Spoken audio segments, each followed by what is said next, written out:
வணக்கம்.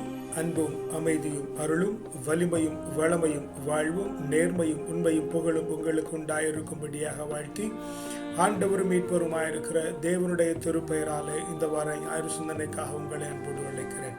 வாசகங்கள் ஊடாக ஆண்டவர் ஏன் நம்மை அழைத்து இந்த வாழ்வை தந்திருக்கிறார் என்கிற காரியங்களை நாம் உணர்ந்து கொள்ளும்படியாக வாசகங்கள் அமைந்திருக்கிறது.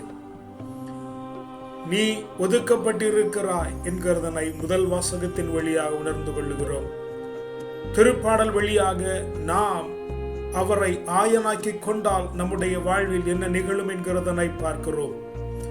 அவர் நம்மை அழைத்து நாம் அவரை ஆயனாக கொண்டதினாலே நம்முடைய வாழ்வு ஒளி மிகுந்ததாய் மாறுகிறது என்கிறதனை இரண்டாவது வாசகத்தின் வழியாக கற்றுக்கொள்ளுகிறோம்.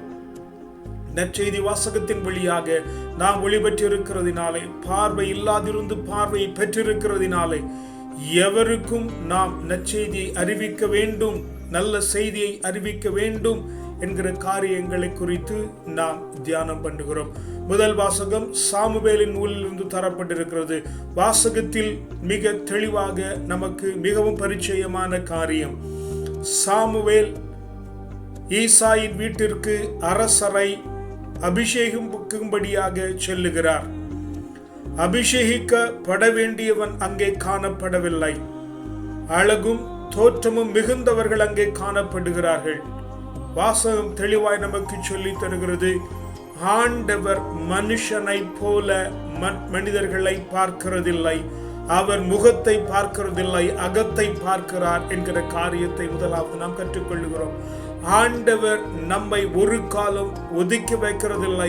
அவர் நம்முடைய அகத்தை பார்த்து கொண்டிருக்கிறதினாலே நாம் அவருக்கு வெளிச்சமாய் இருக்கிறோம்.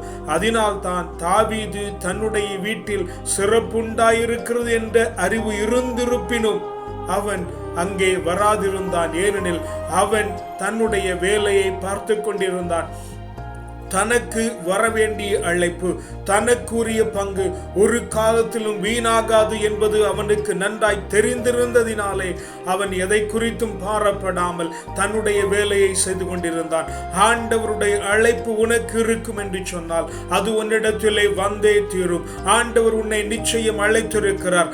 தாயின் கருவில உருவாகிறதற்கு முன்பே உன்னை அவர் தெரிந்திருக்கிறதினாலே அவர் உன்னை அழைத்திருக்கிறார். அதிலே மாற்று கருத்தில்லை. ஆகவே அழைத்தவர் அவருடைய காரியத்தை நிறைவேற்றும்படியாக உன்னை திருப்பொழிவு செய்ய காத்திருக்கிறார். நீ வா, அவரிடத்திலே வந்து அவருடைய பிரசன்னத்திலே நிற்கிற பொழுது ஆவியினாலே நீ திருமுழுக்கு பெறுகிறாய். எண்ணெயை ஊற்றி திருப்பொழிவு செய்யப்படுகிறது. நீ எண்ணெயை பெற்று அவருடைய பிரசன்னத்தை பெற்று திருமுழுக்கு பெற்றுக்கொள்ளுகிற பொழுது, திருப்பொழிவு பெற்றுக்கொள்ளுகிற பொழுது ஆவியினாலே நிறைவு உடையவனாய் நீ காணப்படுகிறாய். நீ ஆவியில நிறைந்திருக்கிறாய் என்கிறதனை நன்றாய் உணர வேண்டும். நீ இடுகிற மூச்சு அந்த ஆவியாய் காணப்படுகிறது. இருளிலே இருந்தாய், நீ ஒதுக்கப்பட்டிருந்தாய். ஆண்டவர் உன்னை பெயர் சொல்லி அழைத்திருக்கிறார்.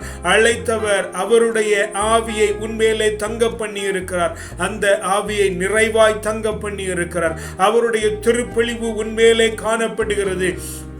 நீ எந்த மார்க்கத்தானாயினும் எவ்வழியினாயிலும் ஆண்டவர் உன்னை பிறக்க அழைத்த பொழுது, இந்த உலகத்திலே மானிடனாய் உன்னை அவர் பிறக்க அழைத்த பொழுது அவருடைய அழைப்பு உனக்கு உண்டாயிருக்கிறது. இந்த உலகத்திலே நீ ஒதுங்கி இருந்த பொழுது, இந்த உலகத்தின் பார்வைக்கு மறைக்கப்பட்டிருந்த பொழுது ஆண்டவர் உன்னை அழைத்திருக்கிறார். உன்னை பெயர் சொல்லி அழைத்திருக்கிறார். அவருடைய திருப்பலி உனக்கென காத்திருக்கிறது. அவருடைய ஆவியிலாலே நீ நிறைந்திருக்கிறாய் என்கிற காரியத்தை முதல் வாசகம் நமக்கு தெளிவாய் உணர்த்தி தருகிறது. திருப்பாடல், தாவீதினுடைய திருப்பாடல் இது. ஆண்டவர் என் மேய்ப்பராய் இருக்கிறார், நான் குறைவுடையவனாய் இல்லை, எனக்கு குறைவில்லை என்று தொடங்குகிற இந்த சங்கீதத்திலே நாம் மிகவும் கவனமாய் கற்றுக்கொள்ள வேண்டிய காரியங்கள். ஆண்டவர் நமக்கு இளைப்பாறுதலை தந்திருக்கிறார். அவர் நமக்கு புது உயிரை தந்திருக்கிறார். அவருடைய வழியில் நாம் நடக்கிறது நீதியின் வழியில் நடக்கிறோம். அவருடைய வழியில் நாம் நடக்கிறதினாலே அஞ்சாமை உடையவர்களாய் இருக்க வேண்டும். இருளிலே இருந்தோம், ஒதுக்கப்பட்டிருந்தோம். இடத்திலிருந்து ஆண்டவர் நம்மை அழைத்திருக்கிறார். அவர் அழைத்திருக்கிறதினாலே நாம் அவரை ஆயனாக்கி கொண்டிருக்கிறோம். அவர் நம்முடைய மெய்ப்பனாய் இருக்கிறார். அப்படி இருக்கிறதினாலே அவராலே நாம் இளைப்பாறுதல் பெறுகிறோம். அவராலே நாம் புத்துயிர் பெறுகிறோம். ஏன் நமக்கு இளைப்பாறுதலும் புத்துயிரும் அவர் தருகிறார் என்று சொன்னால் அவருடைய நீதியின் வழி நடக்கும்படியாய். அதனாலே அவருடைய நீதியின் வழி நாம் நடக்கிறதினாலே நாம் எதை குறித்தும் பயப்பட வேண்டிய அவசியமில்லை. நாம் எதை குறித்தும் பயப்படாமல் ஆண்டவருடைய வழியிலே நடக்கிறதினாலே, நீதியின் வழியிலே நடக்கிறதினாலே எதிரியின் கண்முன் நமக்கு பந்தி ஆயத்தம் பண்ணப்பட்டிருக்கிறது. அவருடைய எதிரி அல்ல, நம்முடைய எதிரி அல்ல. இங்கே எதிரியை நாம் நன்றாய் புரிந்து கொள்ள வேண்டும். எதிரி என்பவன் ஆண்டவருடைய வழியில் நடவாதவன், ஆண்டவருடைய சொல் கேளாதவன், ஆண்டவர் அவனுக்கு என்ன பறித்திருக்கிறாரோ அதை செய்யாதிருக்கிறவனே இங்கு எதிரி என்று கருதப்பட வேண்டுமே. அல்லாதபடிக்கு உன்னுடைய எதிரி, என்னுடைய எதிரி, ஆண்டவருடைய எதிரி என்று யாரும் இல்லை. இங்கே எதிரி என்பவன் ஆண்டவருடைய வழியில் நில்லாதவன். ஆக நீ நீதி வழி நடக்கிற பொழுது, அஞ்சாமல் இருக்கிற பொழுது ஆண்டவர் உன்னுடைய எதிரியின் முன் உனக்கு பந்தி செய்கிறார். அவருடைய பந்தியினாலே உனக்கு அருள் நலமும் பேரன்பும் உண்டாயிருக்கிறது. அவருடைய ஆலயத்தில், அவருடைய இல்லத்தில் நீ நீடித்த நாட்களாய் குடியிருக்கிறாய். அவருடைய ஆலயத்தில், இல்லத்தில் குடியிருக்கிறது என்பது எங்கே ஆலயங்களிலோ மடங்களிலோ போய் தங்குகிறதை இங்கே ஆண்டவர் சொல்லவில்லை. அவருடைய இல்லமாகிய சரீரத்தில் நீ நீடித்த நாட்களாய் இருந்து அவருடைய அன்பை பருகி அவருடைய காரியங்களை உந்த உலகுக்கு எடுத்து எம்பும்படியாக நீதியின் வழி நடந்து அஞ்சாமல் இருந்து சகலருக்கும் நன்மைகளை கொடுக்கிறவர்களாய், திருப்தியை கொடுக்கிறவர்களாய், மேன்மையை கொடுக்கிறவர்களாக ஆண்டவர் உன்னை அழைத்திருக்கிறார் என்கிற காரியத்தை நமக்கு திருப்பாடல் வழியாக ஆண்டவர் கற்றுத் தருகிறார். ஆண்டவர் ஒதுக்கப்பட்ட இடத்திலிருந்து உன்னை அழைத்திருக்கிறாய். நீ ஆயனாக ஆண்டவரை தெரிந்தெடுத்திருக்கிறாய். அதனாலே அவர் உனக்கு நன்மைகளை செய்திருக்கிறார். இப்படி நடக்கிறது என்றால் எபேசியருக்கு பவுல் எழுதுகிற பொழுது மிக தெளிவாக எழுதுகிறார். இருளிலிருந்து நீங்கள் வெளிச்சத்திற்கு வந்திருக்கிறீர்கள். நீங்கள் இருளிலிருந்து வெளிச்சத்திற்கு வந்திருக்கிறீர்கள். அங்கே உங்களுக்கு நன்மையானது எது, உண்மையானது எது, நீதியானது என்று அறிவிக்கப்பட்டிருக்கிறது என்று பவுல் அங்கே எபேசியருக்கு எழுதுகிறார். எஸ், நாம் ஒதுக்கப்பட்டிருந்தோம், ஆண்டவரை ஆயனாக கொண்டிருக்கிறோம். அதனாலே நாம் இப்பொழுது வெளிச்சத்திற்கு வந்திருக்கிறோம். வெளிச்சத்திற்கு நாம் வந்திருக்கிறதினாலே நன்மை எது, உண்மையானது எது, நீதியானது என்று என்கிற அறிவு நமக்கு உண்டாயிருக்கிறது. அதனாலே இருளிலே செயல்படுகிறவர்கள் போல நாம் இனி செயல்பட முடியாது. வெளிச்சத்தின் ஆடைகளை நாம் கொண்டிருக்க வேண்டும். எதை நீ வெளிச்சத்தில் செய்ய முடியாதோ அதை இருளிலும் செய்ய முடியாது என்கிற காரியத்தை நாம் நன்றாய் உணர்ந்து கொள்ள வேண்டும். ஆக ஒளியின் தன்மை நம்மிடத்திலே காணப்படும். ஒளியின் உண்மை நம்மிடத்திலே விளங்கும்படியாகத்தான் ஆண்டவர் நம்மை அழைத்திருக்கிறார். ஒதுக்குப்புறத்தில் இருந்து ஆண்டவர் அழைத்ததற்கான காரணம் என்ன? அவருடைய உண்மையை நிலைநாட்ட வேண்டும், அவருடைய நன்மையை எடுத்து எம்ப வேண்டும், அவருடைய நீதியை நடப்பிக்க வேண்டும். அதற்காகத்தான் ஆண்டவர் உன்னை இருளிலிருந்து வெளிச்சத்திற்கு கொண்டு வந்திருக்கிறார். வெளிச்சத்திற்கு கொண்டு வந்ததற்கான காரணம் நன்மை எது, தீமை எது, உண்மை எது, நீதி எது நீ என்று நன்றாய் அறிந்து அதில் செயல்படும்படியாகத்தான் ஆண்டவர் உன்னை ஏற்படுத்தி இருக்கிறார். அதற்காகத்தான் ஆண்டவர் உன்னை அழைத்து ஜீவனை தந்திருக்கிறார் என்கிற காரியத்தை நாம் நன்றாய் உணர்ந்து கொள்ள வேண்டும். 3 வாசகங்களும் நமக்கு மிக தெளிவாய் சொல்லி தருகிறது. ஒதுக்கப்பட்ட இடத்திலிருந்து ஆண்டவர் உன்னை காத்திருந்து அழைத்திருக்கிறார். ஆண்டவரை நீ ஆயனாக கொண்டிருக்கிறதினாலே, அவருடைய தகப்பனாய் இருக்கிறதினாலே, அவருடைய மேய்க்கிறதினாலே நீ நன்மையும் திருப்தியும் பெற்றிருக்கிறாய், அருள் நலமும் பேரன்பும் கொண்டிருக்கிறாய். அவருடைய நீதி வழியில் நீ நடக்க, அஞ்சாமையோடு இருக்க ஆண்டவர் உனக்கு இளைப்பாறுதலையும் புத்துயிரையும் தந்திருக்கிறார். இப்படி அவர் அழைத்தது உன்னை இருளிலிருந்து வெளிச்சத்திற்கு அழைத்திருக்கிறார். நீதியையும் நன்மையையும் உண்மையையும் அறிவிக்கும்படியாக, ஒளியில் இறை உண்மையை அறிந்து செயல்படும்படியாக ஆண்டவர் உன்னை ஏற்படுத்தி இருக்கிறார். நற்செய்தி வாசகத்திலே இந்த பார்வையற்றவனை குணமாக்கின சம்பவத்தின் மூலமாக நாம் ஒரு காரியத்தை அங்கே கற்றுக்கொள்ளுகிறோம். அவன் பார்வையற்றவனாயிருந்தான், நீ பார்வையற்றவனாயிருந்தாய். ஆண்டவர் உன்னை அழைத்திருக்கிறார். அவர் உனக்கு பார்வையை தந்திருக்கிறார். அவர் உனக்கு பார்வையை தந்ததற்கான காரணம் உனக்கு தெரியாமல் இருந்தால் இந்த நாளிலே நீ தெரிந்து கொள்ளும்படியாக ஆண்டவர் உனக்கு சொல்லி தருகிறார். உனக்கு பார்வையை தந்தது கடவுள், ஆண்டவர், இறைவன். இங்கே இயேசு என்ற பெயரிலே அது நமக்கு தரப்பட்டிருக்கிறது. அந்த பார்வையற்றவனுக்கு இயேசு கடவுளாய் ஆண்டவராய் இருந்து பார்வை தந்திருக்கிறார். நீயும் நானும் ஜீவனோடு இருக்கிற நமக்கு ஆண்டவர் நமக்கு பார்வையை தந்திருக்கிறார், தெளிவான பார்வையை தந்திருக்கிறார்.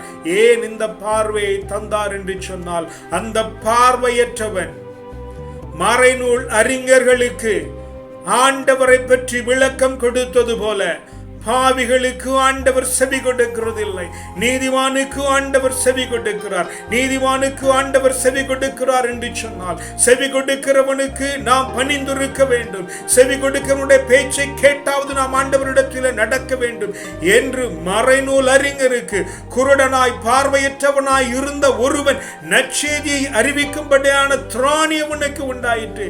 அந்த திராணி உனக்கு தரும்படியாகத்தான் ஆண்டவர் உன்னை அழைத்திருக்கிறார். அவர் உனக்கு மேய்ப்பராயிருக்கிறார். அவர் உன்னை இருளிலிருந்து வெளிச்சத்திற்கு அழைத்திருக்கிறார் என்கிற காரியத்தை நீ நன்றாய் உணர்ந்து கொள்ள வேண்டும். கடவுள் உன்னில் வெளிப்பட விரும்புகிறார் என்கிற காரியம் அந்த வாசகத்திலே மிக தெளிவாய் தரப்பட்டிருக்கிறது. நீ பார்வையற்றவனாய் இருக்கிறாய், ஒதுக்குப்புறத்தில் இருக்கிறவனாய் இருக்கிறாய்.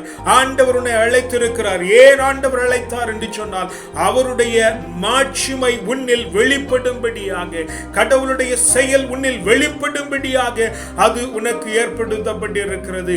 நீ பார்வை பெற்றிருக்கிறாய். நீ பார்வை பெற்றவனாய் இருக்கிறது எதற்காக என்று சொன்னால், தன்னிச்சையாய் இருக்கும்படியாக, நீயாய் இருக்கும்படியாக. அந்த பார்வை பெற்றவனுடைய பெற்றோர் அவனை கை நெகிழ்ந்தார்கள், சமூகம் அவனை கை நெகிழ்ந்தது.